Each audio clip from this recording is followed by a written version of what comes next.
I've always liked history. I always had a museum inside my home.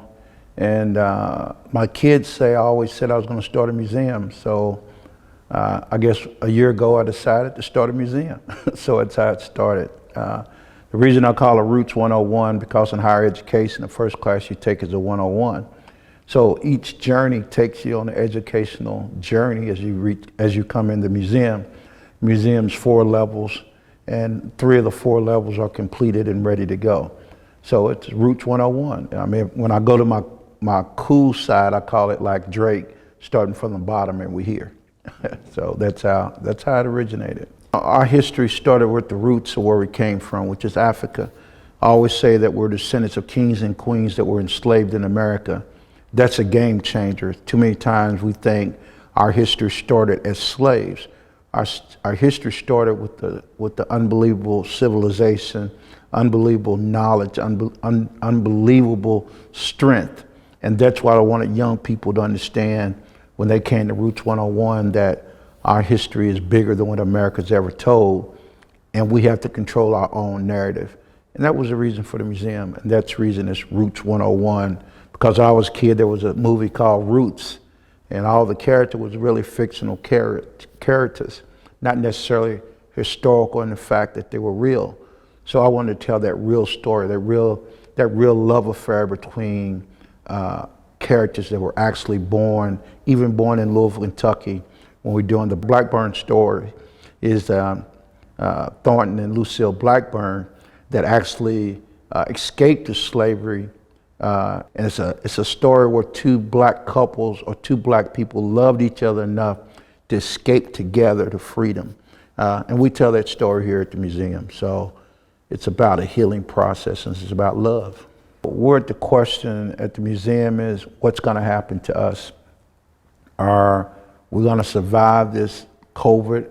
Are we going to survive the injustices, the racial tensions, the racism that's in our society? Can we tell our story and get support enough to tell our story and control our story? That's a big challenge. We became survivors, and nobody tells the story of black people being survivors.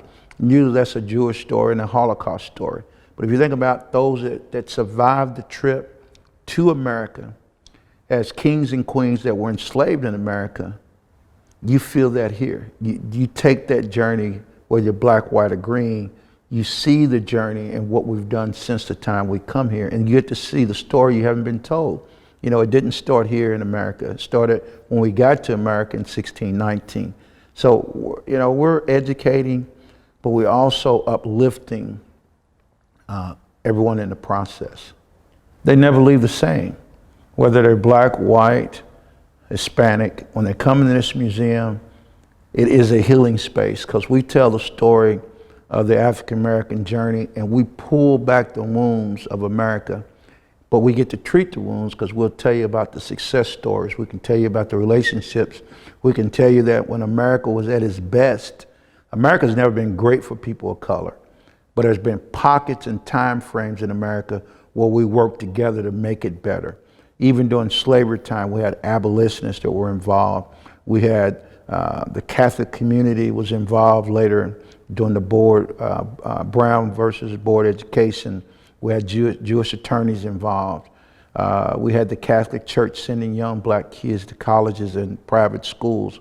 So when America really was going in the right direction, trying to achieve the dream for everyone of it being a more perfect union, it's when we all work together. And that's why I know this museum's important, because we can tell that story while we're telling the story of the hardships and the horror stories of America at the same time.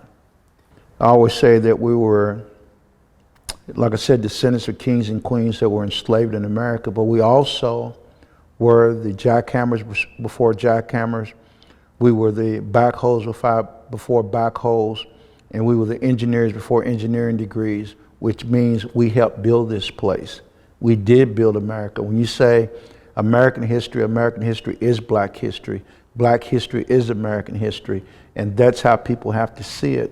And that's what I would say. I would say, come see your history and come understand how great you are. When you look in the mirror and know that your greatness is inside of you, You know, when you see that, it makes a difference who you are. This is what I know for sure, that Roots 101, you know, if you invest in this, not give to this, but if you invest in this, invest in your community, this will be a better community. You know, Louisville, the mayor has coined this city as a city of compassion. This city cannot be a city of compassion if it has no compassion for those that don't look like them. And Roots 101 brings that realness to that problem, where you can deal with it, where you can come to the table and deal with it. And I think that's what makes us so unique, is that we are the healing space. Outside of any church, you're not going to have the feeling and the understanding of what humanity is till you come to Roots 101. We've had Nick Cannon, we've had Bobby Seale, who started the Black Panther. He came, he sat here about 2 hours, just sharing his story. And the coolest thing about Bobby Seale is that, to me, is that he wasn't bitter, he was better. Whatever America put him through as he pursued a better life for African Americans, he's not bitter now. He has taken that challenge. He knew he was right in the beginning, and history has dictated that he was right at the end. So talking to him was unbelievable. Like I said, Nick Cannon was unbelievable. Had the Until Freedom group up here, Shamika Mallory and the other group of hires, unbelievable young people that are so supportive of what we're trying to do, have told the story nationally about Roots 101, and have supported financially when they come in the museum.